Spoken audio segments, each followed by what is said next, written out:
can a business owner do about it? What are the steps they can take to help mitigate things?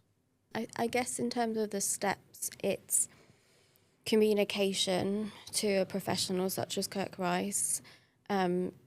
You obviously there are different scenarios. You may know something's coming up, and you can sort of plan for that with a bit more time and work out what's needed, and what resources are needed, and what time, what level of resources.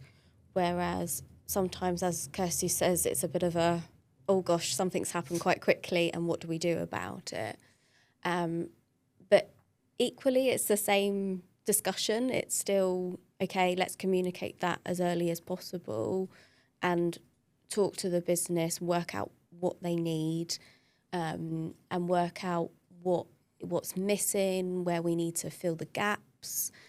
And really, at either end of that spectrum, we can jump in and help wherever needed. Really, we've done this numerous times, and it's a well kind of worn path of we've got so much expertise that we can jump in, work out what's needed in terms of your business, what compliance is needed, when it's needed, what support the rest of the team need. We can ask the right questions and really try and give support off the back, really, straight away, and fill that gap so that, there isn't any risk of things being delayed or any stress on the rest of the team. And just get the ball rolling with it with really as little disruption as possible.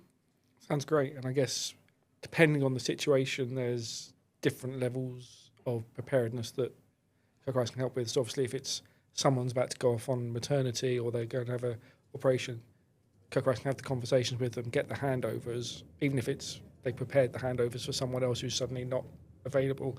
That handover is there. You've got that information there. When it's a bit more of a immediate disaster issue, then maybe that information is not there. You have to piece it a bit more together, but there's a bit of hand-holding there with the business owner going, okay, don't panic, we can sort this out. Exactly. We've been in both of those situations, and you get through both. Ultimately, if you've got the person there and you can hand over with them and talk to them, obviously that is a better situation to be in than in the first sort of disaster scenario. But equally, we know what questions we should be asking. We can work out what needs to happen. We can look at the software. We can look at the processes. We can talk to the rest of the finance team. We can piece it together like a jigsaw puzzle quite easily.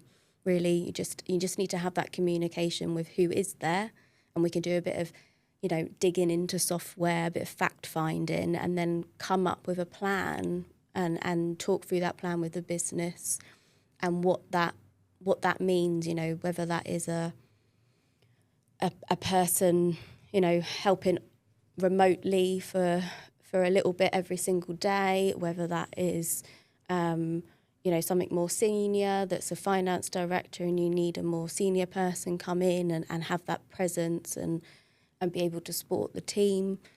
Really, we can flex up, flex down with whatever's needed at the end of the day.